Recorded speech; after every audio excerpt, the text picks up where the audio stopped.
Մեր կյանքի մեջ միշտ լինում են առատություններ եւ սովեր։ Ձեզ է չեղել եւ դուք գալիս եք կամ ապաշխարում եք, կամ պաշտամք եք գալիս, մի օր արթնանում եք, ձեր կյանքը լիքն է, լեցուն է, լցված եք, զորավոր եք, ոչ մի բանի պրոբլեմ չունեք, աղոթում եք, սերը տեղն է, հավատքը տեղն է, ամեն բան առատության տրված է, քարոզում եք, վկայում եք, ուրիշներին եք տալիս ձեր ունեցածը։ Եվ հանկարծ արթնանում եք մի օր եւ տեսնում եք, որ ինչ կա, ձեր կյանքի մեջ սկսել է ինչ գործել, սովը գործել։ Աղոթելը չի գալիս, երկելը չի գալիս, պաշտամունքի հավես ունես գնալու ու նման պրոբլեմներ։ Սրանք կյանք են սերներ, որ Աստված ստեղծել է մեր կյանքի մեջ, առատությունը եւ սովը։ Սրանք անխուսափելի մաս են, որի միջով մենք պետք է անցնենք։ Բոլոր մարդիկ իրանց հերթին եւ ունեցել են ընկած վիճակ եւ ունեցել են բարձրացած վիճակ։ Բոլոր սուրբերը իրանք ապրել են եւ սովի մեջ եւ ապրել են առատության մեջ։ Բայց Սերներ Աստված մարդկանց իր հոգու հայտնությամբ սովորեցնում է, թե ինչպես մենք կարողանանք առատության ժամանակ պաշար կուտակել, որպեսզի սովի ժամանակ մենք սովամաչ լինենք։ Եվ նա ասում էր, որ թող դնի մի իմաստուն մարդ եւ նա այս գործողությունը կատարի։ Տեսեք Սերներ Հովսեփի կյանքը։ Ով էր Հովսեփը։ Ով էր Հովսեփը։ Նա սիրված ազնվորություն էր։ Բայց ինչ եղավ, հանկարծ մի օր նա հայտնվեց որտեղ գերության մեջ։ Որտեղ է նա գերության մեջ։ Հետո որտեղ էր բանտի մեջ։ Եվ ընդամենը մի քանի ժամ հետո որտեղ էր նա հայտնվում Փարավոնի թագավորի առաջին։ Եվ ընդամենը մի քանի րոպե հետո նա որտեղ էր հայտնվում որպես Եգիպտոսի իշխան։ Ինչ էր տեղի ունեցել։ Ինչպես էր կարողացել Հովսեփը դիմակայել սովի ժամանակ։ Եվ ինչպեսի միջոց է Աստված այսօր մեզ տալիս, որովհետև մենք դիմակայենք այս սովի ժամանակ։ Հիշի մի կարևոր բան Սերներ։ Աստված ուզում է մեզ օր առաջ տանել իր փառքի մեջ։ Օր շինել եւ օր ավելի նոր շնորհքով լցնել մեր կյանքը։ Բայց դրա համար Աստված ուզում է, որ մենք սկզբից անցնենք սովը։ Գիտենանք ինչը չունենալը եւ կարողանանք դիմակայել այդ իրավիճակների մեջ։ Եվ մենք կարդում ենք Սերներ 14-րդ համարի մեջ, նույն գլխի 14-րդ համարն ենք կարդում։ Գրված է, որ Փարավոն մարդ ղրկեց, կանչեց Հովսեփը։ Եվ շուտով նրան բանտից հանեցին, նա հացիրվեցավ, իր անդերսները փոխեց եւ Փարավոնին եկավ։ Կա մի համակարգ, որ Աստված օգտագործում է տիեզերքի մեջ ամեն բաները պահելու համար, դա հավասարակշռության օրենքն է, որ ամեն բան հավասարակշռության սկզբունքով է պահպանվում։ Գիտեք նժարը ինչ է, կշեռքը ինչ է։ Կշեռքը հավասարակշռության համար է դրված։ Եվ Աստված իր սկզբունքներով ամբողջ երկինքը, ամբողջ երկիրը, ամեն բան տիեզերքը պահում է հավասարակշռության շնորհքով ու օրենքով, սկզբունքով։ Եվ Աստված նաև մեր մեջ ու մեր հոգևոր կյանքում ստեղծել է միջոց, որով մենք կարող ենք ինչ անել, հավասարակշռված պահել մեր հոգևոր վիճակը։ Այսինքն, երբ մենք փառքի մեջ ենք, հաջողության մեջ ենք, երբ մենք շնորհքի մեջ ենք, առատության մեջ ենք, մենք դրանով չենք թառավորվում, մենք դրանով չենք բարձրանում, մենք չենք վայելում, մենք մեր ամբողջ ունեցածը չենք ծախսում դրա վրա։ Ու երբ որ սովը գա, մենք հայտնվում ենք որտեղ։ Սովի մեջ։ Սերներ, երբ Հովսեփը գտնվում էր բանտի մեջ, նա կարողանում է իր կյանքը պահել հավասարակշռության մեջ։ Որն է այդ հավասարակշռությունը։ Մենք կարդալու ենք այդ խոսքերը Սերներ։ Մենք տեսնում ենք, որ երբ նա բարձունքի մեջ էր, նա եղբայրներին ասում էր, գիտեք, ես մի երազ տեսա։ Որն է այդ երազը, որ արև լուսին ու 12 աստղեր ինչ են անում, խոնարհվում էին իմ առաջ։ Նա դա ասում էր Սերներ, բայց նա գիտեր թե դա ինչ է նշանակում։ Եվ գիտեք հետաքրքիրը որն է Սերներ, որ նա իր եղբայրներին չէ պահանջում, խոնարհվեք իմ առաջ, որտեղ սա հայտնություն է եւ Աստված ուզում է, որպեսզի դուք հայտնվեք իմ առաջ։ Նա ասում էր ինչ փառք տամ Աստծուն եւ կարողանամ Աստծուն հավատարիմ մնալ։ Ասում է Սերներ պատմության մեջ, որ Սողոմոն թագավորը մի մատանի է ունեցել եւ այդ մատանի մեջ մի գիր է գրված եղել, վրա մի գիր է գրված եղել։ Ասում է երբ Սողոմոնը շատ տխուր է եղել, նայել է այդ գրին եւ տխրությունն անցել է։ Ասում է, որ Սողոմոնը երբ որ շատ ուրախ է եղել, ցնծության մեջ է եղել, նայել է այդ գրին եւ հանդարտվել է։ Ասում է, գիտեք այդ գրի վրա ինչ է գրված եղել, այդ մատանու վրա գրված է, սա էլ կանցնի։ Գիտես սիրելիս, այսօր իմ եւ քո կյանքի մեջ գոյացած սովը դա միշտ չի որ սով է եղել։ Եթե դու այսօր ընկած ես, հիշիր, դու միշտ ընկած չես եղել։ Եթե դու այսօր բարձր ես, հիշիր, դու միշտ բարձրում չես եղել։ Սա շատ կարևոր նախապայման էր, որ կար Հովսեփի կյանքի մեջ։ Եվ նա գտնվում էր բանտի մեջ, նա ինչ էր անում, նա չէր բողոքում ասում, Տեր, ինչի համար եմ ես բանտի մեջ, գերության մեջ։ Հիշում եք սերներ, Հոբ 19-րդ գլուխ 25-րդ համարը։ Հիշում եք Հոբի կյանքի մեջ ինչ էր տեղի ունեցել։ Երբ մենք կարդում ենք առաջի գլխի մեջ, մենք տեսնում ենք, թե ինչպիսի պատիժներ էր գալիս Հոբի կյանքի մեջ։ Եվ մենք տեսնում ենք 21-րդ համարի մեջ Հոբ ասում էր. Տերը տվավ, Տերը առավ, օրհնյալ լինի Տիրոջ անունը։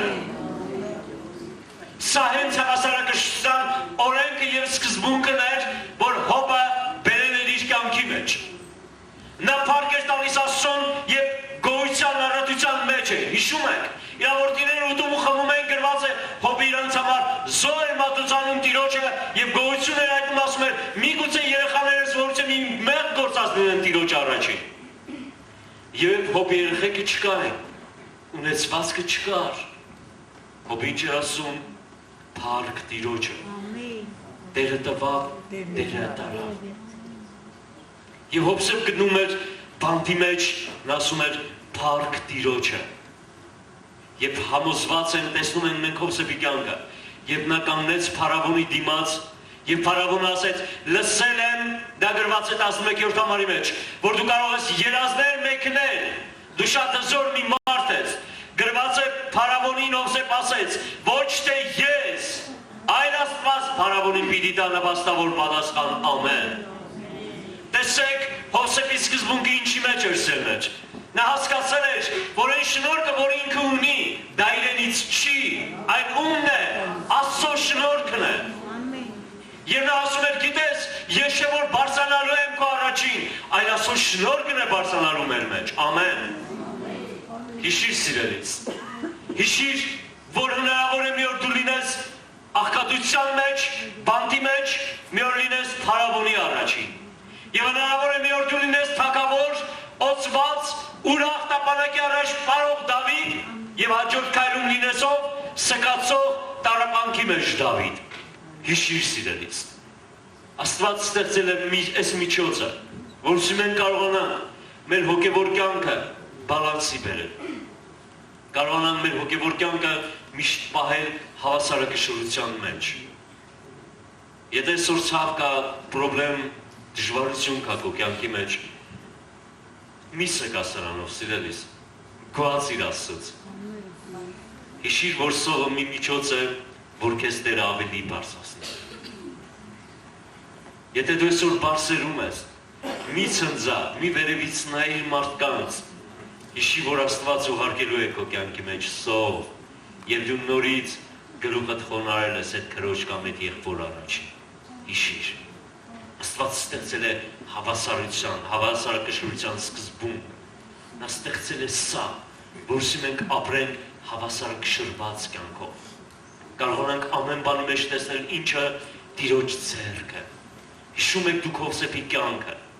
Եվ եղբայրներին նա հայտնեց, ասեց. գիտեք, ես Հովսեփն եմ։ 46-րդ գլխի մեջ գրված է։ Նա ասեց. ոչ թե դուք ինձ Եգիպտոս ուղարկեցիք, այլ Աստված ինձ ձեր առջևից Եգիպտոս ուղարկեց, որպեսզի ձեր կյանքը պահպանվեր։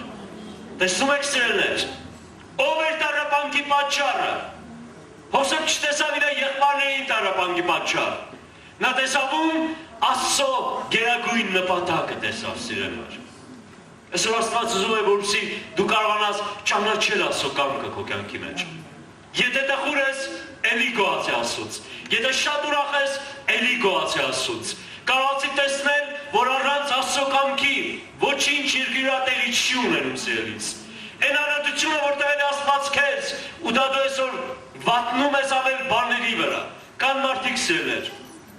հանդիպում ենք շատ մարդկանց, երևի ձեր քաղաքում է շատերը կան, մեր մեջ են եղել շատ շատերը, որոնք երկու բառ սկսել են քարոզել ու ասել են, գիտես, դու հովիվ կարող ես լինել, ես էլ կարող եմ հովիվ լինել, ես առնում եմ ժողովուրդը գնում եմ առանձին հովություն անեմ, եւ նրանք մի օր հայտնվելու են սովի մեջ, եւ նրանք չունեն այդ պաշար այդ սովի ժամանակ կանգնելու։ Եղել են մարդիկ, որոնք սովի մեջ կոտրվում ու մնում են, ասում են չունեն մենք իրավիճակ, ինչն է պատճառը, որ դու այս առատությունը ճիշտ չես օգտագործում, որ Աստված քեզ տվել է։ Մենք այսօր ունենք հնարավորություն սերներ, ամենագերագույն հնարավորությունը սա նա է, որ մենք այսօր ազատ այս վայրում քարոզում ենք Աստծո խոսքը, որ դու այսօր ազատ նստած ես, լսում ես, սա գերագույն շնորհք է Աստծուց տված։ Աստված ուզում է, որ դու սա գնահատես քո կյանքի մեջ, որտեղ մենք սպասում ենք եկեղեցու շատ մեծ հալածանքի ու նեղության։ Եթե այսօր այս խաղաղության մեջ դու դժվարանում ես գալ Աստծո տուն, Աստծուն փառք տալու, ինչ կանես, երբ վաղը մի օր սկսեն հալածանքներ քո կյանքի մեջ։ Այսօր երկրներ կան, որտեղ քրիստոնյաները սպանվում են, գիտեք, որտեղ մայրերին զրկում են իրենց մայրական իրավունքներից, երեխեքին ձեռքերից առնում ու որդանոց են տալիս։ Նրա պատճառը, որ նրանք քրիստոնյա են, Հիսուսին են ընտրում։ Այսօր մարդկանց զրկում են իրենց ամբողջ ունեցվածքից, որ իրանք քրիստոնյա են դառնում։ Բայց գիտեք, զարմանալու մի բան կա, ես մի քանի ընդամենը վկայություն ուզում եմ պատմել։ Թուրքիայում այցելում եմ Թուրքիայում այսօր կա թուրքական եկեղեցի, որոնք Քրիստոսին են դարել։ Թուրքիան մի երկիր է, որ օրենք ունի։ Իրանց անձնագրերի մեջ գրված է իրանց դավանանքը, գրվում է իրանց դավանանքը։ Եվ դավանափոխության համար իրանց անձնագրերի մեջ խփվում է կանաչ գույնի պեչատ։ Եվ այդ պեչատը սերներ զրկում է մարդկանց բոլոր իրանց սեփականության իրավունքներից։ Իրանք ոչինչ չունեն, ամեն բան պետությունը վերցնում է իրանց ձեռքից։ Կնոջս հետ այցելեցինք եկեղեցին, եղբայրներից մեկը խնդրեց, ասեց խնդրում եմ մեր տուն այցելություն կատարենք։ Եկանք այդ եղբոր տուն։ Պատասխանատու եղբայրը ասեց, որ այդ եղբայրը շատ հարուստ ազնվորություն է եղել, մինչև Հիսուսին դառնալը։ Ունեցել է 46 խանութ և 16 տրիկոտաժի ցեղ։ Եվ Հայաստանի շատ երկու նշանավոր մարդիկ, որոնք այսօր ղեկավարում են այդ տրիկոտաժի ցեղը, հենց կապված են Իրանից եւ ամեն շաբաթ ես ձեզ ասեմ, դուք գիտեցեք, 64 ֆուր կամազ ապրանք էինք ուղարկել միայն Հայաստան։ Ունեցել է սեփական յախտա, ունեցել է տուն, որի արժեքը գնահատվել է $1,360,000 $։ Բայց Հիսուսին հավատալով սերներ եղբայրը ասեց, որ ինքը զրկվել է ամեն բաներից։ Թուրք էին, ազգության թուրք են, ես խոսում եմ թուրքերի մասին, ազգության թուրք են։ Եվ կնոջս հետ այցելեցինք, ճանապարհին ասեց, գիտեք, եղբայրը մենք մի քիչ նեղության մեջ ենք, ես ներողություն եմ խնդրում։ Այնտեղ որ գնում ենք իմացան Հայաստանից եմ, ասեն սուրբ է եկել։ Ես էլ ինձ եկան զգացուցիալներ։ Բայց որ մտա իրանց եկեղեցի զգացի, որ դեռ ես չեմ ապաշխարել, 40 տարի է։ Այցելեցինք, ասես մենք պատվալային հարկում ենք ապրում, իջանք ներքև պատվալային հարկ, ու ես ցնցված մնացի։ Գետին էր հողի վրա, իր երեխեքն էին, իր երկուքինն են, և 14 երեխաներ։ Նույնիսկ ատոր չկար, որի վրա նստեին։ Եղբայրը իր սպիտակ սառնոջկեն գցեց գետնին ու ասեց խնդրում եմ նստեք։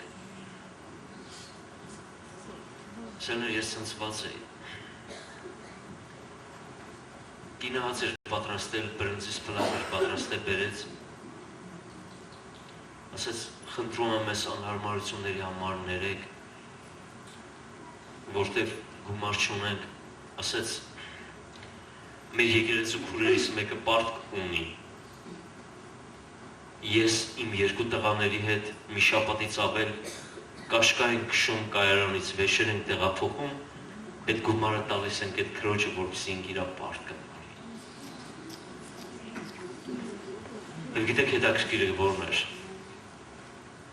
Որ նայեցի կնոջը շահասկերից արցունք էր գրում, ես էլ էի լաց լինում, չէի կարողանում խոսալ, շշտումներից ձիգ սխմել էի։ Նայեցի մի կնոջ դեմքին, այդ կինը ժպտում էր։ Մյուս կնոջը նայեցի ժպտում էր։ Երեխաները ժպտում են։ Ես եղբայրս ժպտում էր։ Ասես գիտես, 46 տարի ամեն բան, ինչից եկտել իմ սիրտը ունեցել եմ, բայց չեմ ունեցել Հիսուսին։ Ասեց այսօր ես Հիսուսին եմ գտել, և ինձ ոչինչ պետք չի։ Այդ դեպքից հետո սերներ ամիսից ավել անցել էր, ես ու կինս չեն կարողանում իմի գալ։ Եկանք հույրանոց, ծնգենք եկե հույրանոցի մեջ ու ձենով լաց ենք եղել, ձենով աղաղակելով։ Ասում Տեր Աստված ողորմ իրիդ։ Հանկարծ մի բան պակաս է լինում մեր կյանքի մեջ, մենք սկսում ենք ինչ անել, բողոքել։ Հանկարծ մեր երեխան մի բան է ուզում, որ մենք չենք կարողանում առնել, մենք սկսում ենք աղաղակել։ Մենք սկսում ենք փոխզիջումների գնալ աշխարհի հետ, անիրավության հետ, կաշառտան, որ նպաստան ավել փող առնենք, չգիտեմ ինչեր անենք, որսի հանգարց մեր տան կերակուրը կամ չգիտեմ ինչի չպակասի, բայց մարդիկ, որոնք կարող են ամեն բան Հիսուսի համար թողնել և իրաց կյանքի մեջ լինի նույն ուրախությունը և խաղաղությունը։ Սրանք մարդիկ են, որոնց Սուրբ Ոգին սովորեցնում է ինչ անել, իրաց կյանքը պահել հավասարակշռության մեջ։ 2007 թվականին սերներ, այդ երկրի մեջ մեծ աղ է տեղի ունեցավ։ Մեկ հովվի և երկու ծառայողների, Ուղգուր, Թիլման և Նեժատի անձնավորություններին եկեղեցում տանջանելով սպանեցին։ Ուղգուր ուներ 11 երեխա, Թիլման ուներ 6 երեխա,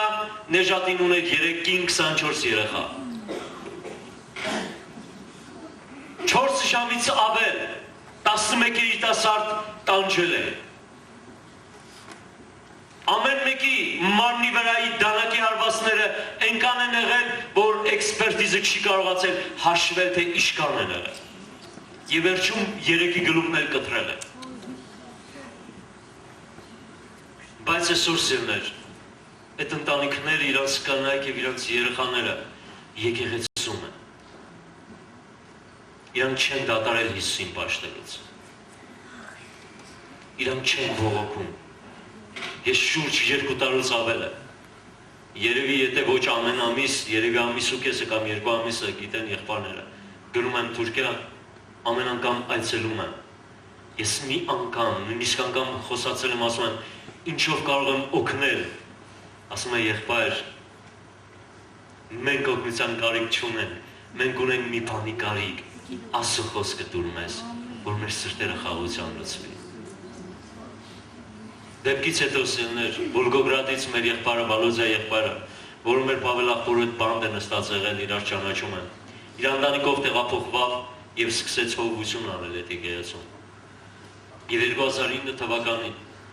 Վալոզիա եղբայրը իր տեղու հետ, նոր ես դա պատմում է։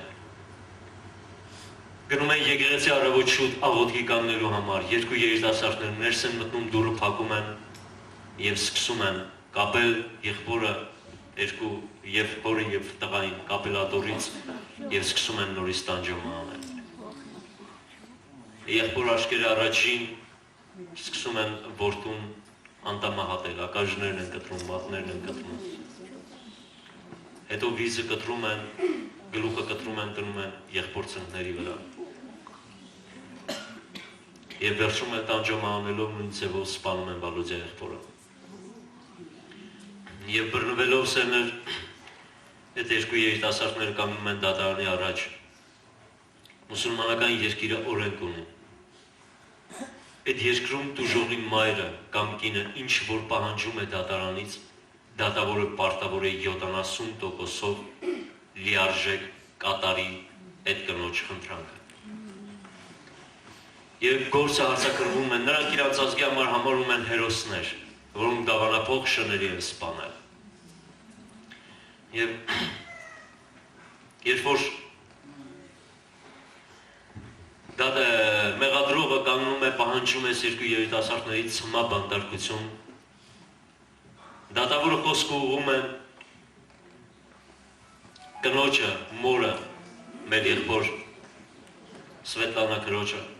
եւ ասում են ինչ ես դու պահանջում դատարանից։ Ես չգիտեմ, գիտեք թե չէ, մինչև այսօր էլ մուսուլմանական երկրներում, Իրաքում, Իրանում, Թուրքիայում, Արաբիայում, բոլոր տեղերում մահապատիժ ուժի մեջ է։ Եվ եթե պահանջեն մահապատիժ, այդ մահապատիժը տեղի կունենա։ Եվ քուրը վեր կենալով դատարանի մեջ ասում է քար լռություն էր,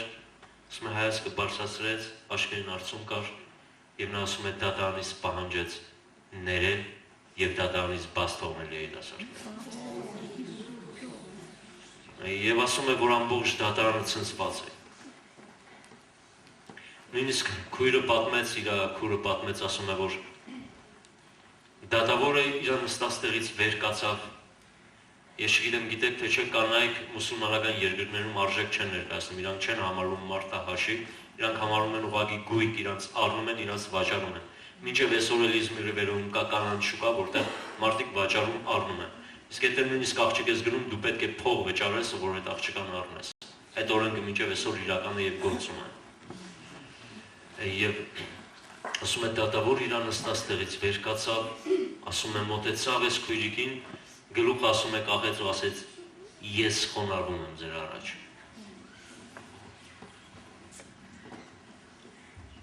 Ինչ կանենք մենք, ես այս հարցին ինձ եմ տվել։ Ասում եմ, որ դու քեզ հարց տաս։ Քո կնոջը քո երեխուն սպանողին ինչ կանես։ Ես գիտեմ, որ դու կասես, թող օրենքը ինչ որ հասնում է, դա էլ անի։ Ես թշնամություն չունեմ, բայց թող օրենքով ինչ որ հասնում է անի։ Բայց այս քուրը պահանջում են ներել։ Եվ այս երկու երիտասարդների սերներ դատապարտում են ընդամենը 4 տարվա ազատազրկման։ Նոր տարուց առաջ սերներ, երբ որ այցելեցինք այդ եկեղեցին ասեց, եղբայր ասեց, մենք աղոթք ենք անում իրանց համար։ Բանտում նստած ասեց այդ երկու երիտասարդի համար աղոթք ենք անում։ Եվ ասես մենք որոշել ենք, որ ամսու 6-ին Քրիստոսի ծնունդի օրը մենք ծոմով պետք է աղոթք անենք այդ երկու երիտասարդների համար։ Եվ գիտեք,